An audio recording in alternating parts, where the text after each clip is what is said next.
tapi di dunia internasional main-mainnya ini sekarang. Pikirku begitu kan begitu. Kukiralah kemarin itu biar tahu kalian duduk si Anies Baswedan di situ itu undangan dari PBB. Udah sempat berpikir seperti itu aku biar tahu kalian. Gara-gara manusia ini, ya tahu enggak kalian? Ini namanya dokter Tifa. Betulan dokter. Tapi inilah dokter yang lebih banyak waktunya mengurusi masalah pilpres dan pilkada daripada ngurusi pasiennya. Serius. Orang biasanya dokter itu kan, ya misalnya ngurusi pasien, setelah itu observasi, melakukan eksperimen, melakukan diskusi sesama teman-teman seprofesi. Pikirku begitu. Dia memang rajin kali ikutin mengikuti forum-forum diskusi, tapi bukan diskusi kedokteran. Yang diikutinya Refli Harun, Roy Suryo. Ya, setelah itu saya Didu. Aku jadi berpikir, apa kayak gini ya sama sekali? Memang kualitasnya dokter yang satu ini, pikirku begitu. Alah, dokter Tiba. Berarti ini jujur aja aku bilang ya kan, kawan ini dokter, inilah ciri-ciri dokter yang nggak pernah kerja di rumah sakit umum. Inilah juga dokter yang ciri-cirinya yang pasiennya nggak terlalu banyak. Dan inilah ciri-cirinya satu-satunya dokter yang waktu kuliah jurusannya Fisipol. Bukan kedokteran. Aku sanksi nih ijazahnya ijazah Fisipol ini, bukan kedokteran. Lebih banyak lah ikut tengok komentarnya masalah politik daripada masalah kesehatan. Nah, bagus-bagus lawak. Kalau Refli Harun contohnya sama si Faisal Assegaf, katakanlah dulu, walaupun mereka menamakan diri mereka ahli tata negara, masih ada nyambungnya ke politik. Tapi kawan ini agak rajin kali, pikirku begitu. Aduh, Mbak Tipa, ya itu pasienmu itu diurus itu. Kenapa? Kekurangan pasien. Oh, karena kau kurang pasien, maka kurang pemasukanmu. Makanya kau cari pemasukan di media sosial. Iya, tahu. Dan tahu enggak kalian ya, baru-baru ini biar tahu kalian, berpidato lah dia. Berpidato memuji-muji bagaimana Bapak Prabowo terpilih menjadi presiden ke-8. Kita dengar dulu pidatonya. Hari ini tanggal 20 Oktober 2024, Indonesia memiliki presiden baru, presiden ke-8 Bapak Prabowo Subianto. Selanjutnya saya sebut sebagai Presiden Prabowo. Sosok seorang pemimpin yang sesungguhnya ditunggu sejak 10 tahun yang lalu, dan kini akhirnya Allah SWT menjadikan Presiden Prabowo sebagai pemimpin bangsa Indonesia dalam 5 tahun ke depan. Mewarnai berbagai drama, strategi, dan keputusan-keputusan politik yang tidak banyak dipahami,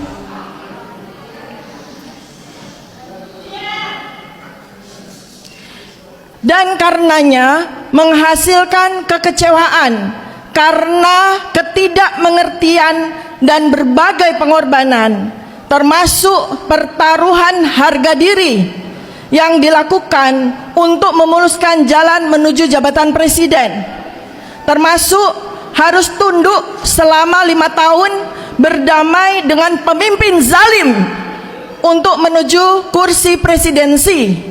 Akhirnya cita-cita Presiden Prabowo terwujud.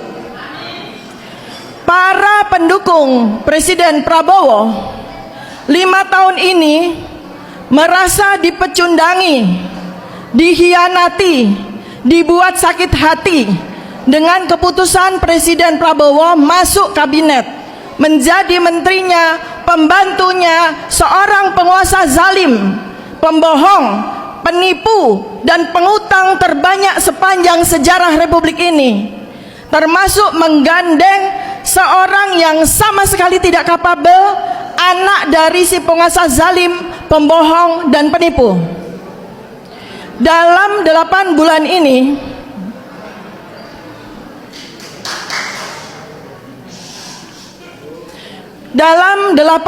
ini saya mencoba memahami langkah Presiden Prabowo.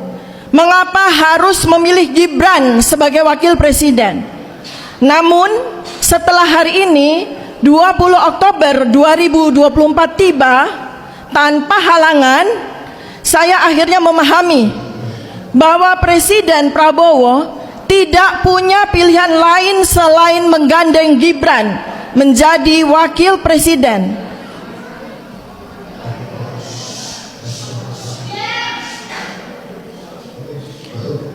Untuk memastikan dukungan penuh si penguasa zalim mengucurkan dan menggelontorkan dana kampanye dan backup pihak-pihak termasuk lembaga-lembaga terkait dengan pemilihan presiden apabila Presiden Prabowo menjadikan anaknya sebagai wakil presiden. Presiden terdahulu menjadikan anak dari presiden terdahulu sebagai wakil presiden. Ternyata Tuhan Allah Subhanahu wa taala memiliki rencananya sendiri. Wa makaru wa makarallah berlaku dalam sebulan ini. Ketika mencuat akun Fufu Fafa yang selama 10 tahun ini dengan sadis, kejam, keji melontarkan berbagai caci maki, hinaan, risakan, bahkan fitnahan kepada Presiden Prabowo. Begitu keji pemilik akun Fufu Fafa ini bahkan menyamakan Presiden Prabowo dengan binatang landak yang menggelinding, menyamakan Presiden Prabowo dengan binatang yang menggemari makanan kroto, makanan binatang. Bahkan kekejian dan caci maki tidak cukup ditujukan kepada Presiden Prabowo saja, tetapi akun Fufu Fafa ini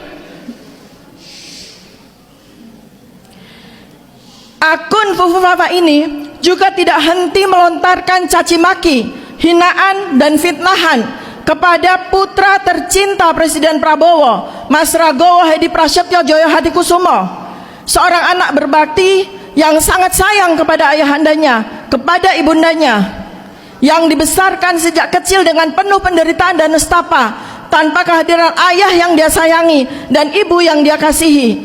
Dia melanglang buana mencari pendidikan terbaik, memperjuangkan karir dan kehidupan terbaik. Mas Didit tidak pernah menggantungkan dirinya kepada orang tuanya, tidak pernah merepotkan ayahnya, tidak pernah menggunakan nama besar keluarganya untuk keuntungan dirinya sendiri. Mas Didit yang kini dengan karyanya yang menembus dunia internasional tumbuh menjadi seorang dewasa yang membanggakan orang tua, keluarga besar dan bangsa ini. Namun akun Fufu Fafa dengan kejinya melontarkan segala fitnahan yang biadab dan brutal kepada seseorang yang bahkan tidak punya salah apapun kepada dirinya.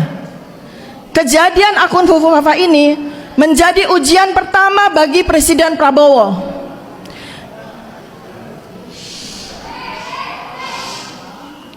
Dengan perangkat berbagai lembaga yang kini berada di bawah komando dan perintah Presiden Prabowo, mudah sekali untuk mengungkap siapa manusia keji yang berada di balik nama akun Fufu Fafa ini. Siapa manusia lancung yang pengecut yang bersembunyi di balik nama akun Fufu Fafa ini. Seluruh rakyat Indonesia sekarang menanti ujian pertama bagi Presiden Prabowo untuk menjaga dan menjunjung martabat, harga diri, kehormatan diri, juga harga diri dan kehormatan keluarga besarnya, termasuk putranya tercinta Mas Didit yang telah dirusak dan dihancurkan nama baiknya oleh akun Fufu Fafa ini. Kami segenap rakyat Indonesia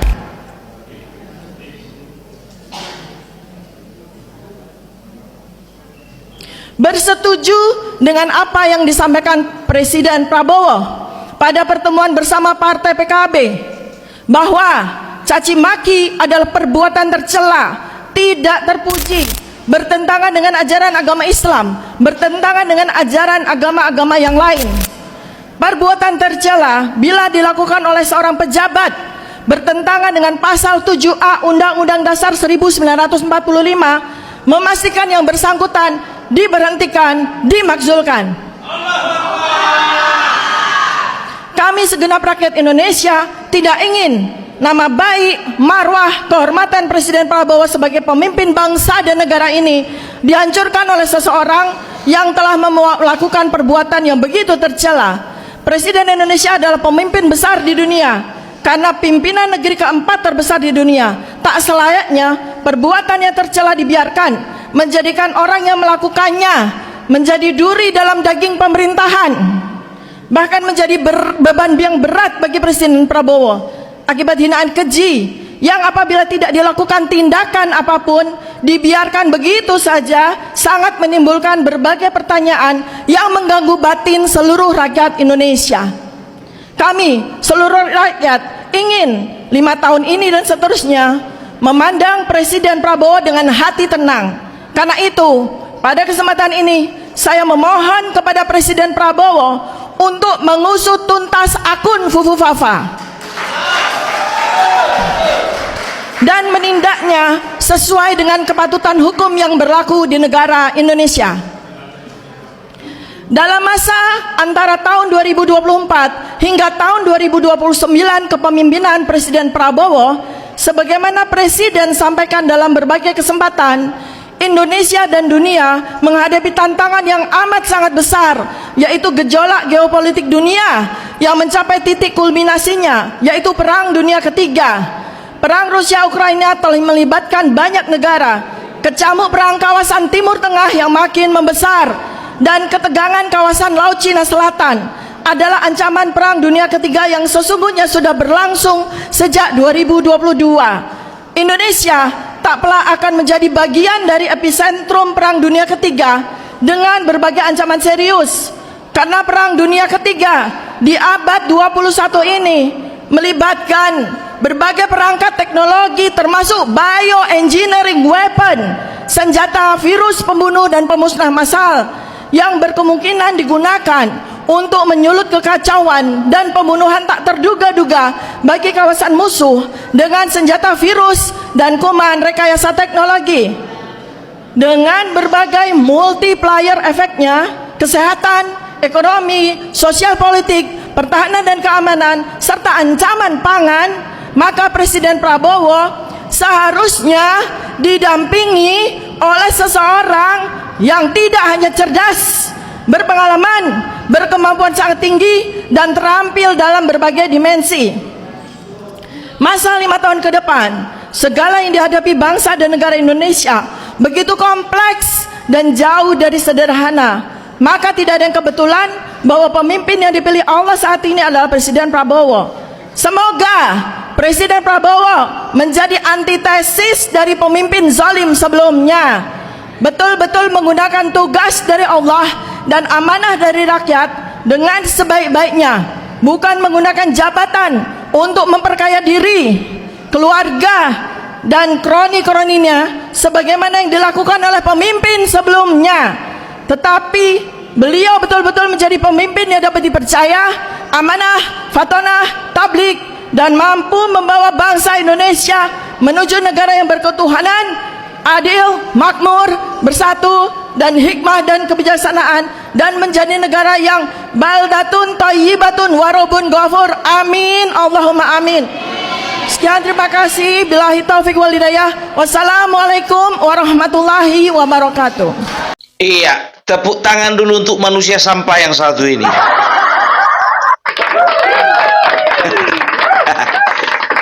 Inilah salah satu orang, ya, kalau ku bilang salah pergaulan. Selain Najwa Shihab, Mahfud MD, ini dokter juga salah pergaulan.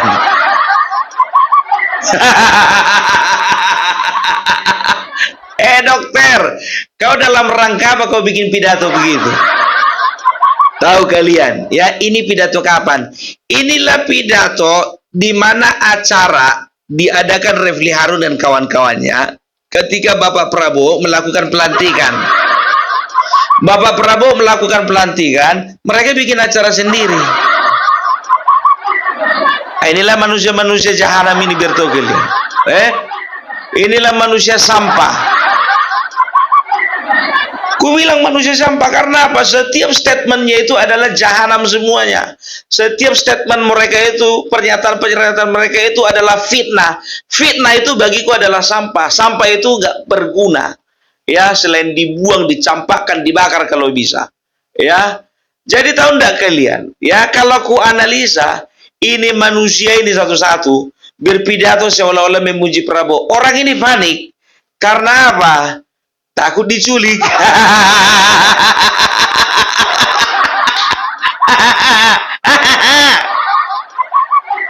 Istilahnya, ya kan, istilahnya ya.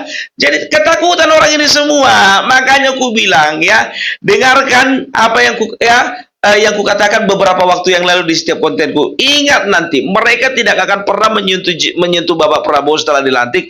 Yang mereka sentuh hanya Gibran Rakabuming Raka.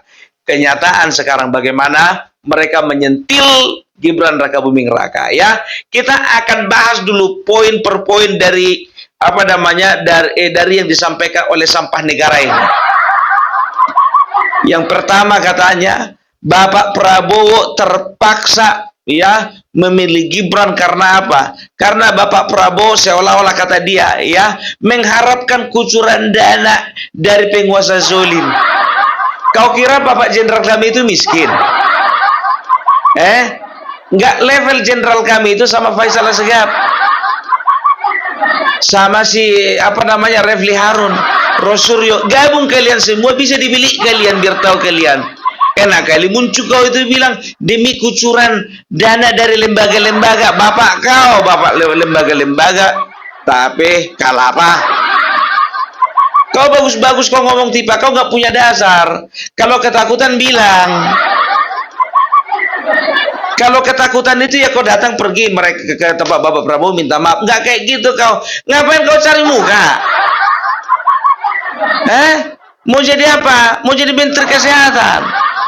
Cari mukamu terlambat. Ya, itu dia yang pertama ya. Dikatakan apa? Bapak Prabowo katanya mengharapkan kucuran dana. Kalah apa? Ya, baru yang kedua dikatakan Bapak Prabowo ya merasa sakit hati. Para pendukungnya 5 tahun ini merasa sakit hati karena Bapak Prabowo dipecundangi. Dipecundangi maka matanya ini pecundangi. Sekarang begini, Bapak Prabowo itu dirangkul bukan dipecundangi, lapet. Sudah? Jadi Bapak Prabowo itu dirangkul oleh Bapak Jokowi untuk bersama-sama ya dalam rangka membangun bangsa ini. Tidak lagi diperlukan permusuhan, perdebatan ya, tapi yang diperlukan adalah sinergitas. Itu dia. Jadi Bapak Prabowo itu seperti yang kau bilang itu menghambakan diri. Rendah kali Prabowo kau bikin. Kurang ajar. Menghambakan diri kepada pemimpin yang zolim. Kau ngerti nggak mana pemimpin zolim sama mana pemimpin yang apa namanya yang membangun bangsa ya? Kalau Bapak Jokowi dari mana kau bilang zolim? Zolim Bapak Jokowi karena kau nggak pernah diangkat jadi menteri. Jadi menurutmu itu dia zolim. Bapak Jokowi zolim menurut Refli Harun yang 2 kali diberhentikan jadi komisaris. Zolim Bapak Jokowi bagi Sunarko yang kemarin sempat mau dipenjara gara-gara masalah pemilikan senjata ilegal. Zolim Bapak Jokowi karena Said Didu juga dipecat waktu pemerintahan Joko Widodo. Ya memang manusia-manusia itu harus dizolimi. Karena apa? Karena Bapak Presiden kita tahu mereka itu manusia sampah, tak berkualitas. Coba sekarang kayak si Refli Harun itu, kemarin Jokowi dikomentari, sekarang Mayor Teddy dikomentari. Pantang nggak ada mau bikin konten kawan itu, bikin malu aja kau. Bilang aja kau mau bikin konten, biar laku kontenmu itu di Refli Harun official. Lapek goreng. Ya, Baru setelah itu apa ya? Setelah itu poin berikutnya, kawan ini seolah-olah mengingatkan bahwasanya Gibran lewat akun Fufu Fafa ya menjelek-jelekkan Mas Didit yang merupakan anak kandung dari Bapak Prabowo. Jadi artinya apa? Ini manusia sampah ingin membenturkan antara Gibran dan juga Mas Didit. Kau ngerti nggak? Mas Didit sama Mas Gibran itu berkawan karena apa? Karena Prabowo presiden, Gibran wakil presiden. Nah, Mas Didit anaknya presiden. Mau adu domba orang itu mana bisa? Kerjaan kalian kan begitu, ya? Kalau nggak bisa didekati, adu domba. Selanjutnya apa? Ya. Dikatakan bahwasanya 10 tahun ini pemerintah ini dipegang oleh penguasa zolim. Ya, sekarang aku perhatikan ada lebih dari 5 kali kau katakan penguasa zolim. Ya, sementara selama ini ya semenjak pilpres ini, ku tengok muncul kalian yang zolim. Betul. Ya, coba bayangkan kalian ya. Ada beredar foto-foto dan juga video yang mengatakan apa? Tangkap gantung adili, tangkap gantung adili. Mana realisasinya? Mana coba kau mana? Kelompokmu itu yang bilang gantung tangkap adili, gantung tangkap adili kan? Kalau muncung itu nomor 1.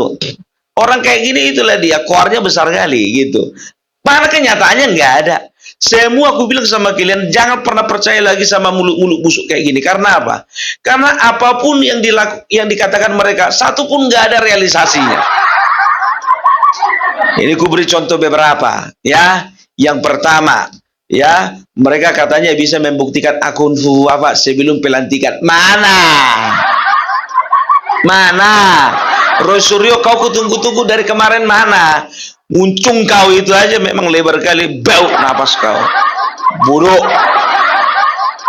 Sampai sekarang pun nggak bisa kau buktikan. Baru yang kedua, ya kalian katakan kita pastikan bahwasanya Gibran tidak akan dilantik. Kita desa MPR. Itu kata si muncul si Refli Harun. Sampai sekarang mana?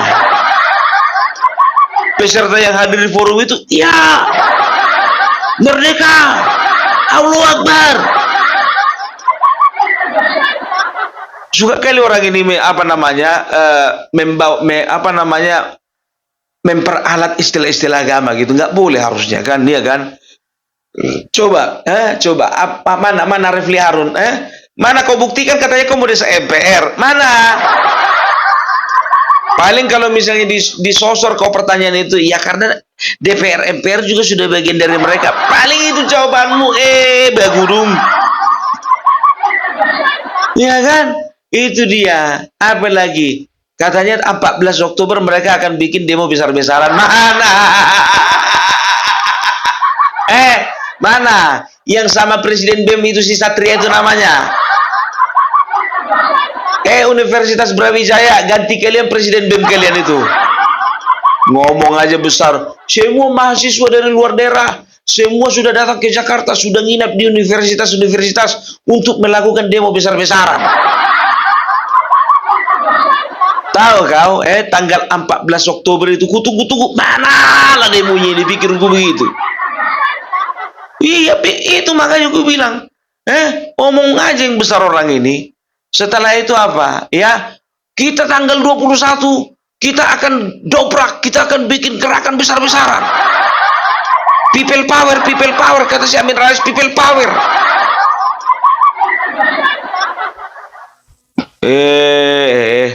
Kok bisa hidup orang-orang kayak gini ya?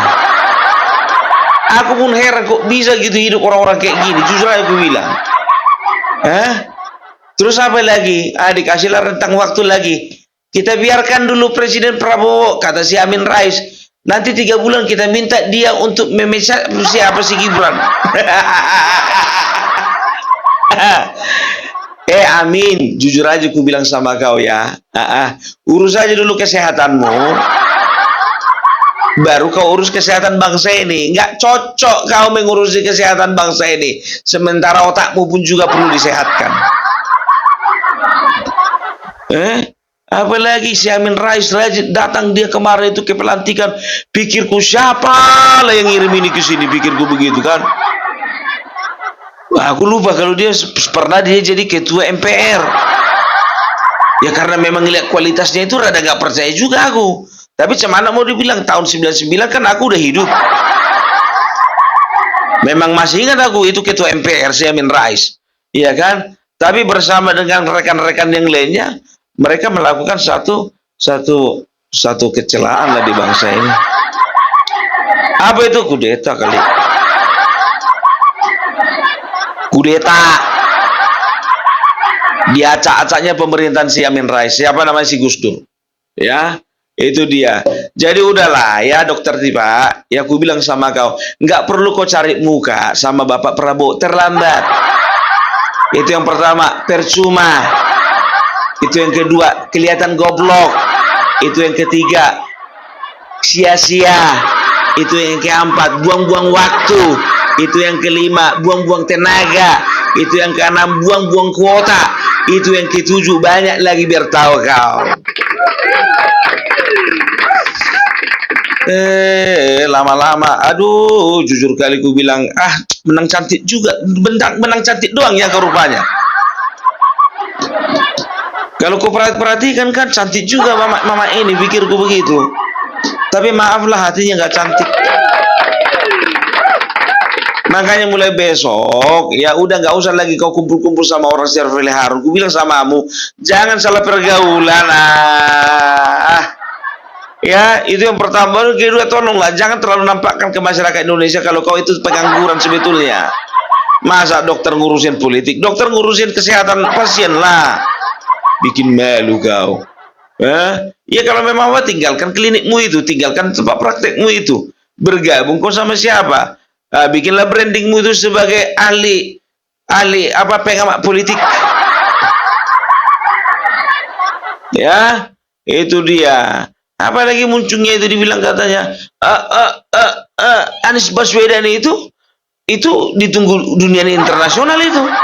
Makanya kalaupun dia nggak jadi presiden, dia nggak jadi gubernur, dia ditunggu-tunggu itu untuk menjadi utusan internasional. Kualitasnya semana sih? Aku mau tanya dulu, kualitasnya kayak mana rupanya? Ya, jadi udah itu aja lah dulu ya. Jadi kalian perlu tahu ini semua. Yang sebarkan video ini karena apa? Ya karena manusia-manusia busuk seperti ini, ya jangan pernah lagi didengarkan oleh masyarakat di luar sana ya. Itu dia. Oke, jadi itu dulu dari Opung Barbelak. Salam NKRI, harga mati.